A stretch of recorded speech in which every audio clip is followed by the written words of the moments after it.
This world, as we know it, is changing faster than ever before, causing glaciers, an important source of our fresh water, to melt away, and catastrophic flooding, and droughts, and wildfires, and billions of dollars of damage.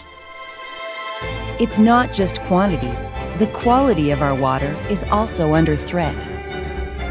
Algae taking over our lakes, mining waste ponds leaking into groundwater, boil water advisories across the continent.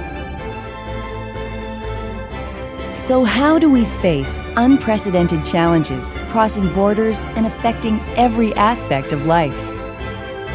We use the best of science across many disciplines to forecast what the future holds, developing improved models to predict seasonal water flows and disasters, and to assess risks to water quality and human health, building the tools the world needs to manage water risks and protect people, communities, and economies.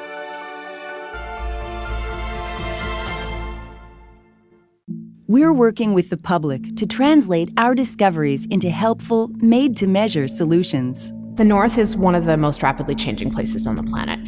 Warming is happening in the North 2 to 3 times faster than the global average. There's a great urgency to understand these changes, predict these changes, and help develop solutions. Canada's boreal is the largest biome we have in Canada. It's more people are working, playing, and living in the boreal, and it's an important part of Canada's economy.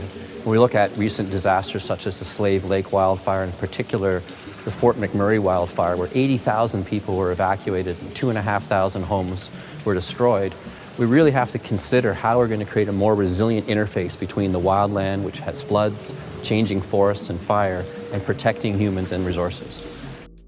Maybe looking at the way in which our people have accumulated knowledge of our environment over 1,000 years might help shape science. And water is the air, water is clouds, water is our bodies. And so we have a very different orientation towards water. I lead this Global Water Futures project called Mountain Water Futures, and the goal of our research in this program is to improve water security for the mountain regions of Western Canada and hopefully around the world. I think what our research is trying to do is similar to all Global Water Futures projects, is just improve Canada's ability to steward their water and know what it's going to be like for future generations. We're making tough choices simpler. The overall goal of Lake Futures is to deliver risk management solutions for Great Lakes and their watersheds. How different management options within the lakes and within their watersheds can be used to improve our water quality without impacting economic growth.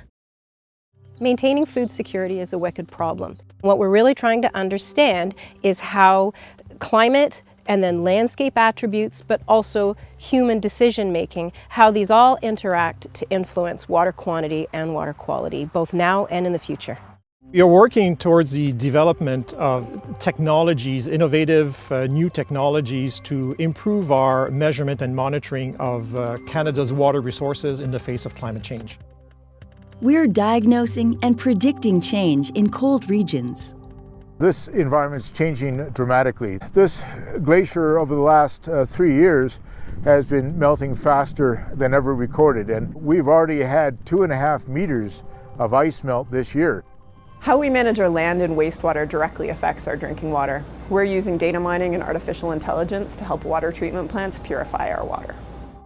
We have hundreds of partners like Environment, Climate Change Canada, Natural Resources Canada, Agriculture Canada, but also the provincial agencies and some of the communities.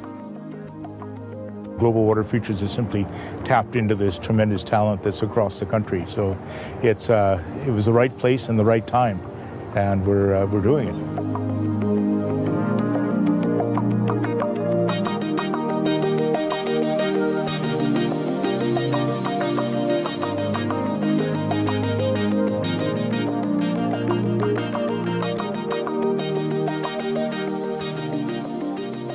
Global Water Futures. We're working together to prepare for the future of our water.